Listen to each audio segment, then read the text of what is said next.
پہلے یہ لے لیتے ہیں.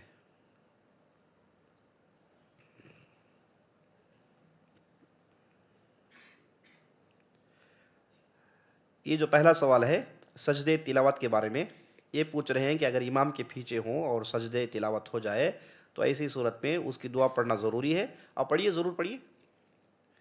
سجد وجہ للذی شق سمعہ بصرہ سبحان اللہ فاحسن الخالقین، جو دعا ہے آپ آرام سے پڑھ سکتے ہیں انشاءاللہ.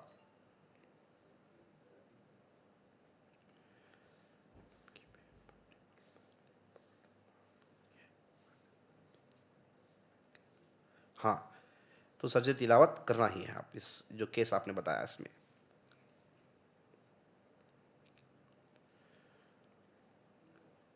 سوال یہ کر رہے ہیں کہ قرآن پڑھنے کے بعد صدق اللہ العظیم کہنا درست ہے؟ درست تو ہے، لیکن اسے سنت نہ سمجھے. یہ نبی صلی اللہ علیہ وسلم ثابت نہیں ہے.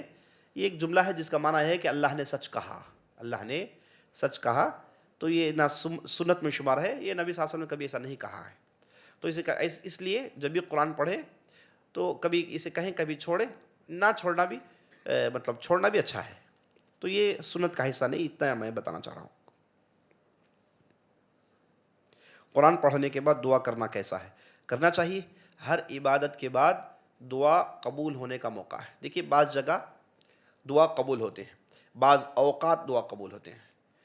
تو ان میں سے ہر عبادت کے بعد جب آدمی دعا کرتا ہے اللہ سبحانہ و تعالیٰ اس کی دعا کو قبول کرتا ہے. تو قرآن ایک نیک عمل ہے، اس کے بعد آپ ضرور دعا کریے گا.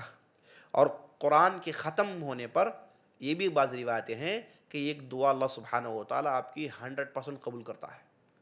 قرآن اگر آپ نے ختم کیا تو آپ کو ایک چانس ہے، ایک دعا کی ایک چانس ہے جس میں آپ جو بھی مانگے آپ کو ملے گا، ہے نا. یہ پورا قرآن ختم کرنے کی بات بتا رہا ہوں.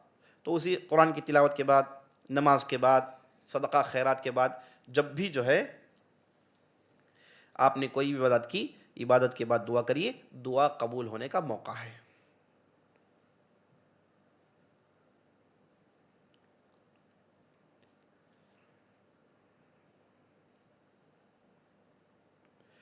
اذان کے دوران دعا کرنا جائز ہے یا پھر اذان کے بعد؟ دیکھیے، اذان کی جو دعا ہے آپ اذان کے بعد ہی کریں گے.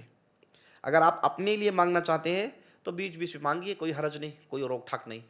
لیکن سنت کا طریقہ یہ ہے، نبی صلی اللہ علیہ وسلم نے کہا اذا سمعتم النداء فقولوا مثل ما يقول المؤذن. اگر تم نے اذان سنی تو بولو جیسے مؤذن بولتا ہے. تو کیسے مؤذن بولتا ہے؟ مؤذن اللہ اکبر کہتا ہے تو آپ بھی اللہ اکبر کہو. تو اذان کے ساتھ اذان کو دہرانا زیادہ افضل ہے. اس کے اختتام پر آپ اپنے دعا کر لینا، انشاءاللہ زیادہ مناسب رہے گا. یہ شکایت کر رہے ہیں کہ خواتین تک آواز نہیں پہنچ رہی ہے، سنائی نہیں دے رہا ہے. کیوں، کیا وجہ ہے بھائی؟ ٹیکنیکل ٹیم نظر کرم کریے گا انشاءاللہ.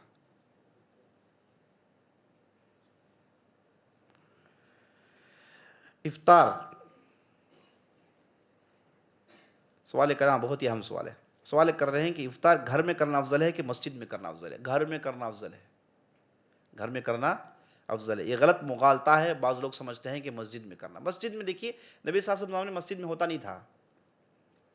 اب بعض علاقوں میں غریب لوگ زیادہ ہوتے ہیں، ورکر ہوتے ہیں، دکان میں کام کرنے والے ہوتے ہیں، ان کے پاس کوئی گھر نہیں ہوتا.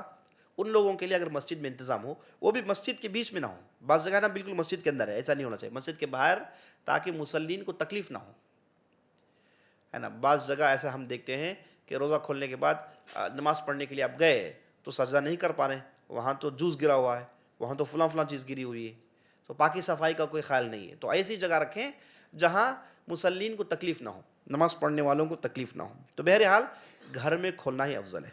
گھر میں کھولیے، اپنے پیسوں سے کھولیے، یہی زیادہ افضل ہے. آپ جب کھولتے ہیں تو ساتھ کسی کو جوڑ لیں، غریب کو جوڑ لیں، کسی کو دعوت دیں، ساتھ بٹھا کے انہیں بھی روزہ کھلوائیں تاکہ آپ کو وہ اجر ملے انشاءاللہ. بعض لوگ یہ بھی پوچھتے ہیں کہ بھائی کیا غیر مسلمان کو دیجیے بھائی، دیجیے نا، بلکہ دینا چاہیے. آپ پورے مسلمان کھا رہے ہیں پی رہے ہیں، وہ لوگ دیکھ رہے ہیں تو ان کے دل میں تو وہ حسد پیدا ہو جائے گا، نفرت پیدا ہو جائے گی. تو انہیں دینے میں کوئی حرج نہیں، دیجیے انہیں بھی، جو بھی آپ کھاتے انہیں بھی کھلائیے. اگر کوئی مسجد میں آ گیا تو بٹھا کے کھلائیے، بھگائیے مت، ہے نا. کوئی مسجد میں آ گیا غلطی سے، کھانے کی خواہش میں، بٹھا کے کھلائیے. یہی تو مسلمانوں کے اخلاق ہیں. زبردستی بھگانا اچھی بات نہیں ہے۔ یہاں پر ایک سوال یہ کیا جا رہا ہے کہ قرآن کو پڑھ کے بخشنا کیسے ہے؟ اسی کو ایصال ثواب کہتے ہیں۔ ایصال ثواب کا کانسیپٹ یہ ہے کہ آپ کوئی عبادت کریں، اس ثواب کو آپ اللہ سے یہ کہتے ہیں کہ اللہ اس عبادت کے اس ثواب کو فلاں کو دے دینا، فلاں کو ٹرانسفر کر دینا۔ ایصال ثواب کی ایک صورت جو حدیث پہ آئی ہے وہ حدیث ہے جس میں نبی صلی اللہ علیہ وسلم نے کہا کہ اگر کوئی آدمی مرتا ہے تو اس نے اگر کوئی صدقہ جاری کیا ہو، یا پھر اس کی کوئی نیک اولاد ہو، یا پھر اس نے علم چھوڑا ہو، تو یہ 3 ذریعے ہیں جن کے ذریعے سے انہیں ثواب پہنچتے رہتا ہے مرنے کے بعد۔ تو نیک اولاد جو بھی کرے گی انہیں وہ ثواب ملتے رہے گا۔ ایک ہی ایک ایصال ثواب کی صورت حدیث میں موجود ہے۔ اس کے علاوہ کہیں پر بھی ایسا نہیں کہ میں قرآن پڑھوں اور کہوں کہ فلاں کو اللہ اجر دے دے، میں نماز پڑھوں یہ کہوں کہ فلاں کو اللہ اجر دے دے۔ حج اور عمرہ میں نیابت جائز ہے۔ ایک آدمی بیمار ہے یا پھر کوئی مر گئے ہیں، ان کے لیے آپ بدل حج کروا سکتے ہیں، ان کے لیے بدل عمرہ کروا سکتے ہیں، یہ بھی صورت جائز ہے۔ اس کے علاوہ قرآن کے اجر کو ٹرانسفر کرنا ہے نا، یہ دیکھیے یہ حدیثوں سے ثابت نہیں ہے۔ البتہ قرآن ختم کرنے کے بعد آپ اس آدمی کے لیے دعا کریے جنہیں آپ ٹرانسفر کرنا چاہتے ہیں، ان کے حق میں آپ دعا کریے گا۔ اگر آپ نیک اولاد میں سے ہیں، ان کے اولاد میں سے ہیں، تو خود بخود وہ چیز انہیں جانے والی ہے انشاءاللہ۔ آپ نے کہا، تیسرا سوال آپ نے کہا کہ قیامت کا دن 50,000 سال کے برابر ہوگا تو اس وقت مومن کی حالت کیا ہوگی؟ انشاءاللہ کل یہی موضوع ہے۔ کل کی مجلس میں اپنے مومن گنہگار کے ساتھ کیا سلوک کیا جائے گا وہ کل اور آج کی مجلس میں آپ نے سنی۔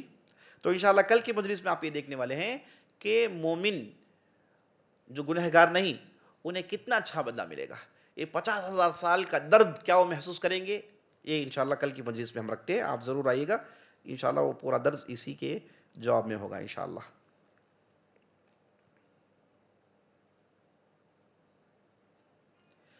ایک سوال پوچھا یہ جا رہا ہے کہ دینی علم کو کیسے یاد رکھا جائے، اکثر چیزیں بھول جاتی ہیں۔ دیکھیے انسان بھولتا ہے، لیکن آپ جو چیز بار بار سنتے رہتے ہیں، بار بار پڑھتے رہتے ہیں، آپ کا لگاؤ اس سے ہے، یہ چیزیں زیادہ نہیں بھولی جاتی ہیں۔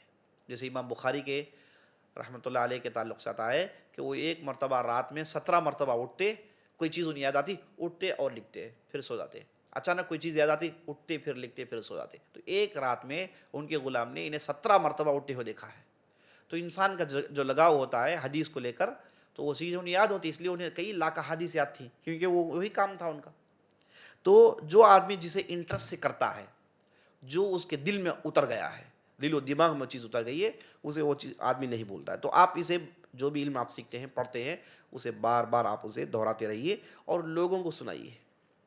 جو بھی آپ کے سننے والے ہیں، جو بھی آپ کے کلیگ ہیں، جو بھی آپ کے رشتہ دار ہیں، انہیں سنائیے۔ بلغوا عنی ولو آیا، جو بھی آپ جانتے ہیں سنائیے۔ مفتی مت بن جائیے، فتویٰ دینے کا بازار مت گرم کریے، ہے نا، اپنے آپ کو جو ہے فلاں فلاں ہے یہ مت کہیے گا۔ جو آپ جانتے بولیے، بہت اچھی بات ہے۔ آپ جو جانتے ہیں دوسروں کو بولنا بہت اچھی بات ہے، اور ساتھ ساتھ یہ بھی بول دیجئے کہ میں کوئی مفتی نہیں ہوں، میں کوئی شیخ نہیں، فلاں فلاں نہیں ہوں، مجھے جو معلوم ہے شیئر کر رہا ہوں۔ ایسے ہی تو ہوتا رہا، ایسے ہی تو ہوتا ہے۔ کیسا علم کیسے پھیلتا ہے؟ ایسے ہی تو پھیلتا ہے۔ تو آپ جو جانتے ہیں بولیے، جاننے والوں کو بولیے، دوست احباب کو بولیے، جہاں کہیں بھی آپ بیٹھتے ہیں بولیے، آپ کو کھلی چھوٹ ہے۔ لیکن ساتھ یہ بھی آپ یاد رکھیے گا کہ آپ اسی جوش میں ہوش نہ کھو جائیے گا، اپنے لیمٹس کو آپ جانیے گا اور اپنے حد کو آپ جانیے گا انشاءاللہ۔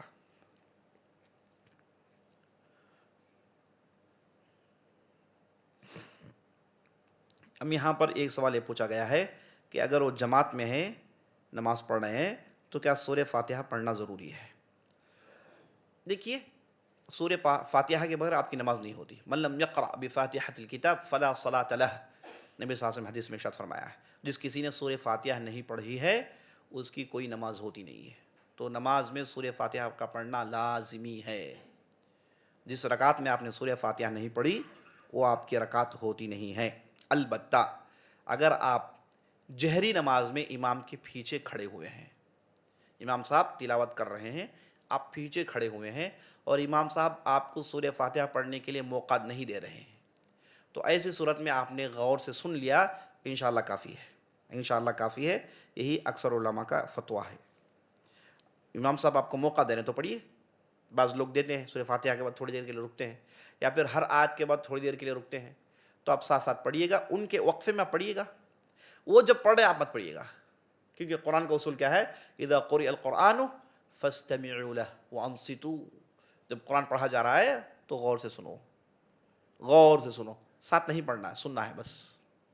تو جب قرآن پڑھا جا رہا ہے تو سنیے، اگر آپ کو امام موقع دے رہے ہیں جیسے الحمدللہ رب العالمین الرحمن الرحیم مالک یوم الدین، یہ جو وقفہ ہے بعض لوگ دیتے ہیں، تو اس میں آپ پڑھیے، اگر وقفہ ہی نہیں ملا تو خاموشی سنتے رہیے۔ یہ کب؟ جہری نماز میں، جب امام صاحب آواز سے پڑھ رہے ہیں۔ اب جب امام صاحب آواز سے نہیں پڑھ رہے ہیں تو آپ تو اپنے طور سے پڑھنا ہی ہے، آپ اکیلے پڑھ رہے ہیں تو آپ کو پڑھنا ہی ہے، اس کے بغیر آپ کی نماز ہوتی نہیں ہے، واللہ اعلم۔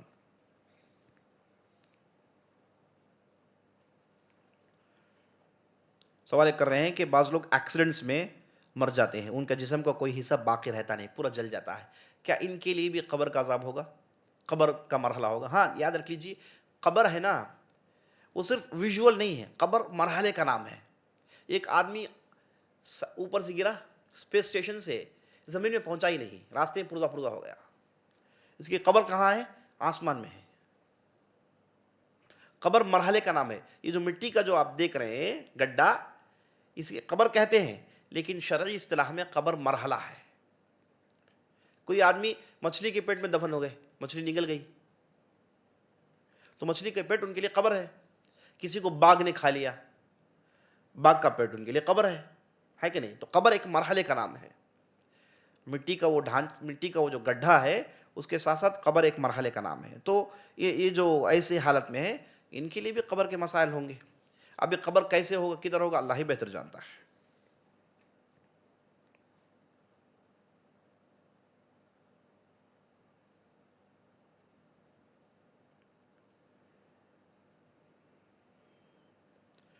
ایک بہت ہی گہرا سوال پوچھ رہے ہیں کہ آپ نے کہا کہ مہدی علیہ السلام اہل بیت سے ہوں گے، یہ آپ نے کہا جبکہ کربلا کے میدان میں نبی صلی اللہ علیہ وسلم کے خاندان والوں کو شہید کر دیا گیا۔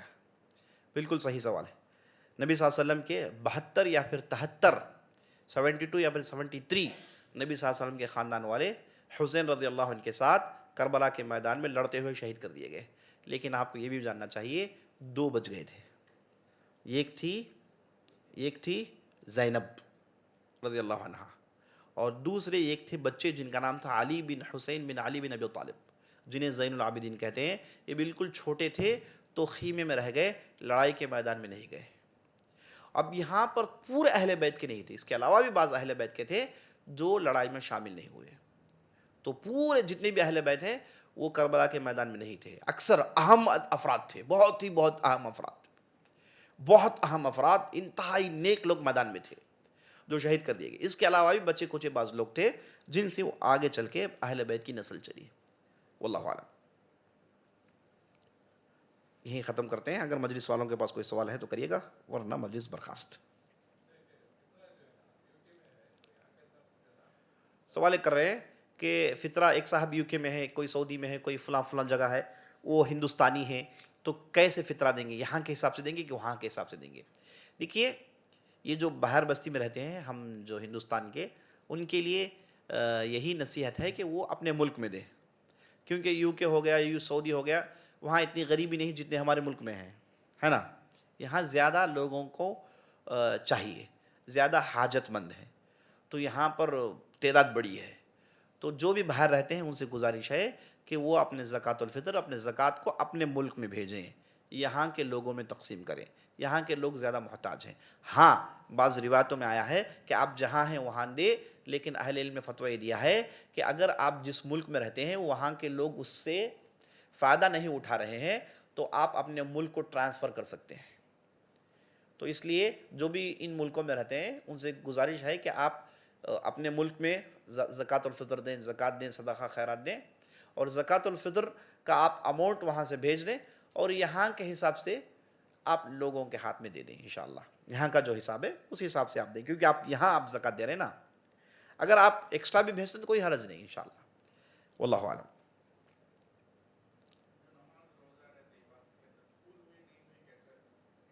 روزہ رکھتے ہیں قبول ہوا یا نہیں ہوا.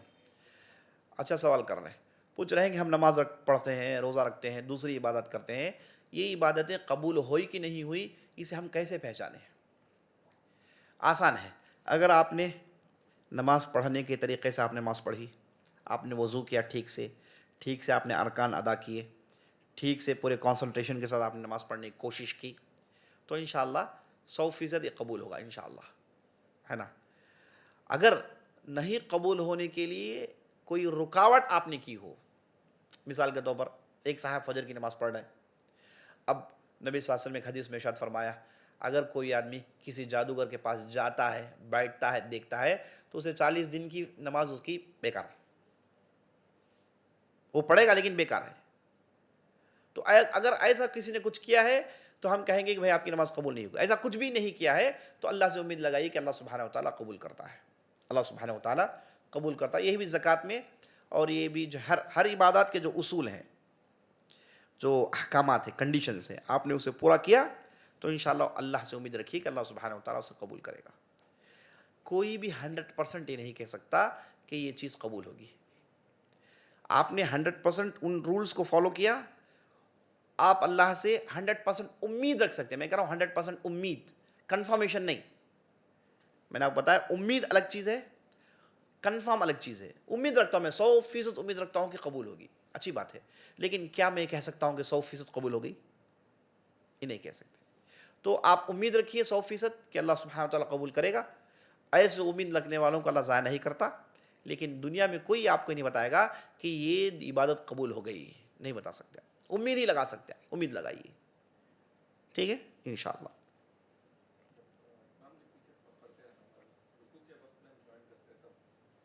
سوال یہ کر رہے ہیں کہ امام کے ساتھ نماز پڑھ رہے ہیں, ہم نماز میں داخل ہوئے, امام صاحب رکوع میں چلے گئے, تو میں بھی رکوع میں چلا گیا, کیا میری رکعت مل گئی؟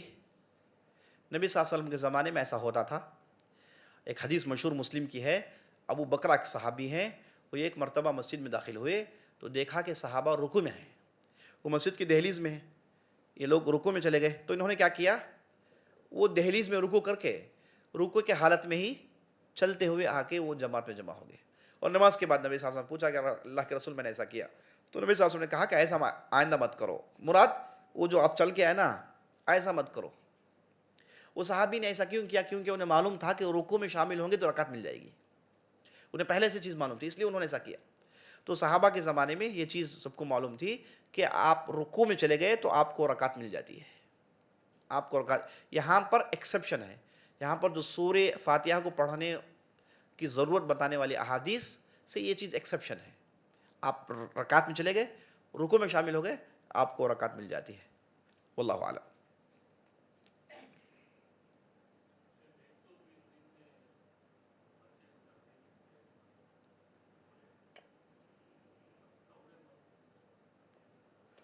سوال یہ کر رہے ہیں کہ آپ نے کہا کہ ماں کے پیٹ میں 120 دن کے بعد وہاں پر اس کے رزق اور دوسری تقدیر کی باتیں لکھی جاتی ہیں. اگر یہ ہے تو لوح محفوظ میں کیا ہے؟ دیکھیے لوح محفوظ جسے اللہ نے دنیا بنانے سے پہلے قبل ان یخلق السماوات والارض ب50,000 سنہ, دنیا بنانے سے 50,000 سال پہلے اللہ نے قلم کو پیدا کیا. قلم نے پوچھا کہ اللہ میں کیا کروں؟ اللہ نے کہا کہ اکتب ما هو کائن, جو کچھ بھی ہونے والا ہے سب کو لکھو.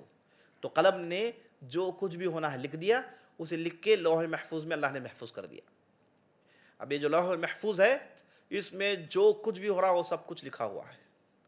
اب اس میں کیا ہے یہ اللہ ہی جانتا ہے, ٹھیک ہے. یہ ہو گیا آپ کا جو ہے اوورال تقدیر. اس کے علاوہ اللہ سبحانہ وتعالیٰ نے ایسا سسٹم بنایا ہے کہ جو لوح محفوظ ہے اسے فرشتے لے کر آتے ہیں جب انسان پیدا ہوتا ہے. جو لوح محفوظ میں ہے اسے لے کر فرشتے اترتے ہیں لیلۃ القدر میں 1 سال کی تقدیر لے کر. تو جو لوح محفوظ میں ہے وہ اللہ سبحانہ وتعالیٰ فرشتوں کے ہاتھ دے کے زمین میں بھیجتا ہے, اور وہ لے کے آتے ہیں ڈاکومنٹس, اور اس کے بعد اسے امپلیمنٹ کرتے ہیں. تو جو انسان ماں کے پیٹ میں اس کی تقدیر لکھی جاتی ہے یہ اصل میں لوح محفوظ سے لا کے یہاں پر لکھی گئی ہے. یہ کیوں کہا گیا؟ تو پھر پہلے سے لکھ دیا گیا ہے, یہاں پر اسے کہنے کی کیا ضرورت ہے؟ یہ انسان کے اس مرحلے کی اہمیت بتانے کی ضرورت ہے کہ یہ گوشت کا ٹکڑا تھا, اچانک وہ زندہ ہو گیا. جب وہ زندہ ہوتا ہے اس وقت لوح محفوظ سے جو انفارمیشن ملائکہ نے لایا تھا وہ انفارمیشن اس کے تقدیر میں وہاں پر دوبارہ لکھ دیا جاتا ہے. یہ اس کا معنی ہے. اب ایک دعا ہے جس میں نبی صلی اللہ علیہ وسلم نے کہا لا يرد القضاء الا الدعاء، تقدیر کو بدلنا ہے تو دعا کریے گا. دعا تقدیر کو بدلتی ہے. کیسے بھائی؟ لوح محفوظ میں کیسے؟ تو اہل علم نے کہا کہ لوح محفوظ میں وہ تو نہیں، اللہ سبحانہ و تعالیٰ نے فرشتوں کے ہاتھ میں جو ڈاکومنٹس دیے ہیں انفارمیشن کے ساتھ، اس میں تبدیلی ہو سکتی ہے، اس میں تبدیلی ہو سکتی ہے. واللہ عالم.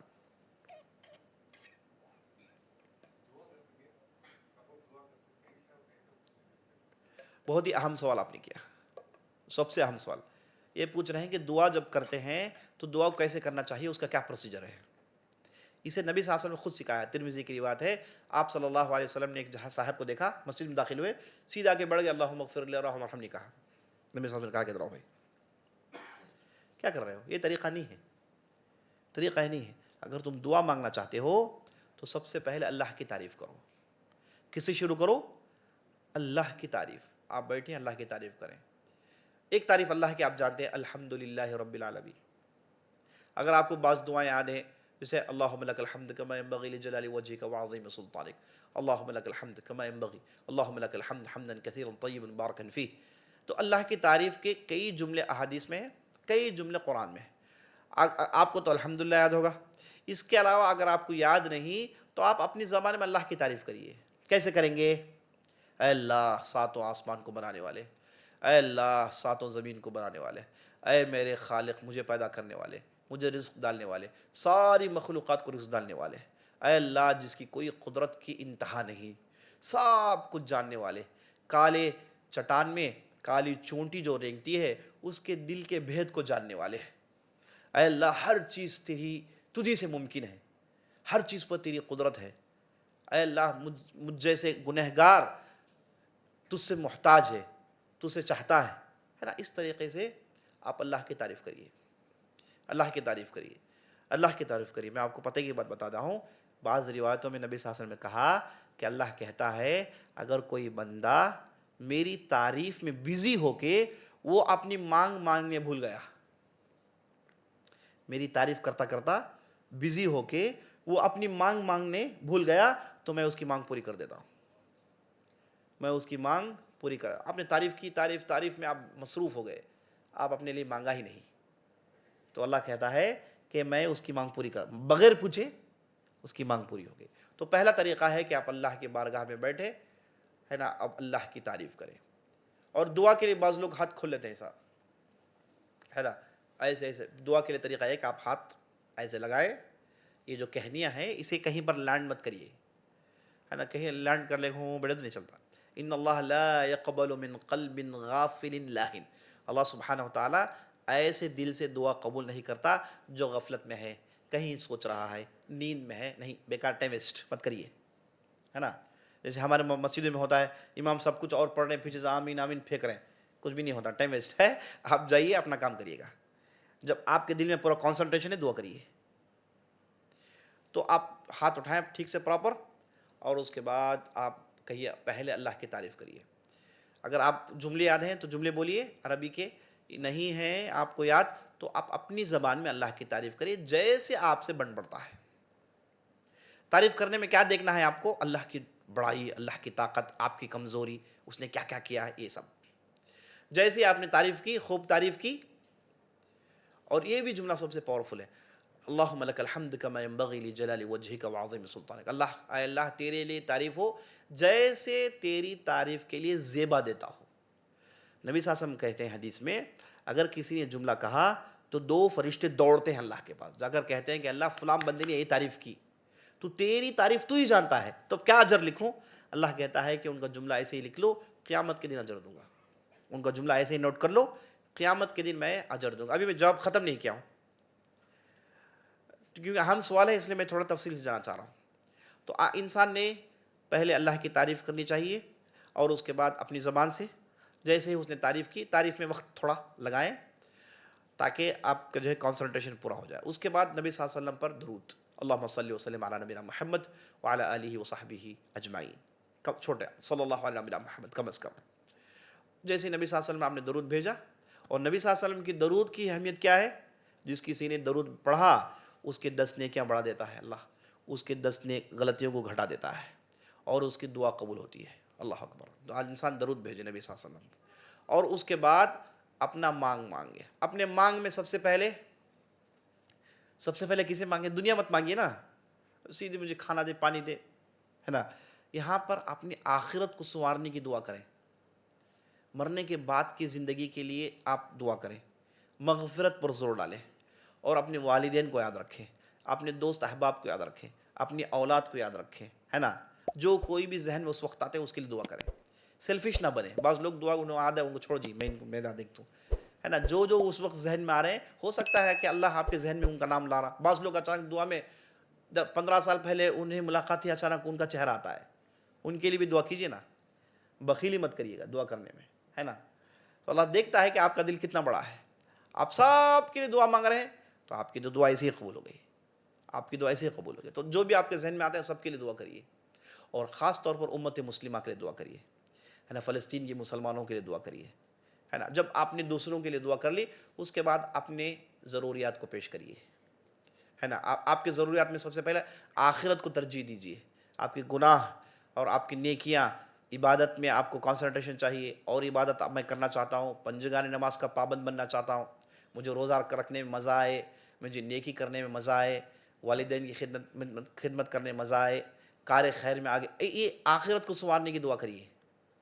اس کے بعد دنیاوی ضروریات، قرض دار ہیں قرض دور ہو جائے، فلاں پریشانی ہے فلاں پریشانی دور ہو جائے، فقر و فاقہ ہے، اللہ سبحانہ و تعالیٰ سے مانگیے کہ اللہ سبحانہ و تعالیٰ آپ کے فقر و فاقہ کو دعا کرے۔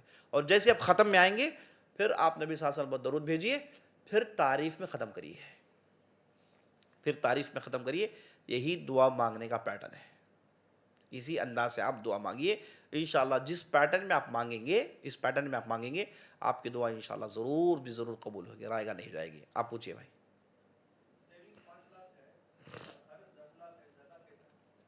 دیکھیے میں نے بارہا بتایا، پوچھ رہے ہیں کہ سیونگز 5 لاکھ ہیں، قرض 10 لاکھ ہے، تو زکوٰۃ کیسے ہے؟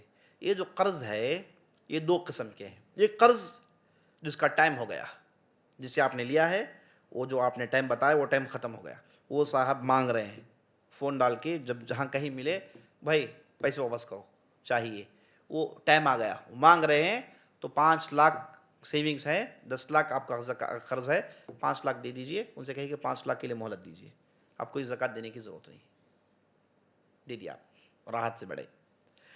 آپ نے کسی سے قرض لیا ہے، ٹائم باقی ہے، ابھی 2 سال ہے، 3 سال کا ٹائم لیا ہے، 10 لاکھ ہے، 5 لاکھ آپ کے سیونگز ہے، 3 سال ہے بھی ٹائمنگز۔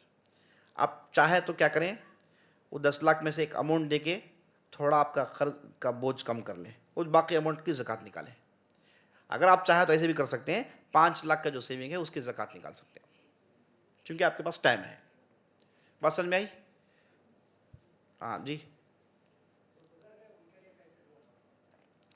جو گزر گئے ان کے لیے کیا دعا مانگے؟ دیکھیے جو گزر گئے ان کے لیے تو پھر آپ جو ہے ان کے آخرت کی سنوارنے کے لیے، ان کی مغفرت کے لیے یہ کہیے کہ اللہ ان کے قبر کو منور کر، اے اللہ ان کے قبر کو منور کر، اے اللہ ان کے قبر کے آزمائشوں سے بچا لے، اے اللہ ان کے قبر کو جنت کے باغیچوں میں سے ایک باغیچہ بنا دے، اے اللہ انہیں قبر میں جنت کا فرش دے، اے اللہ انہیں قبر میں جنت کا لباس دے، اے اللہ ان کے قبر کو جنت کی ہوائیں اس میں چلا دے، اے اللہ ان کے قبر کو منور رکھ، اے اللہ ہماری دعائیں ان کے حق میں قبول کر لیں، اے اللہ ان کے گناہوں کو معاف کریں۔ یہ سب آپ ان کے لیے مانگیے انشاءاللہ۔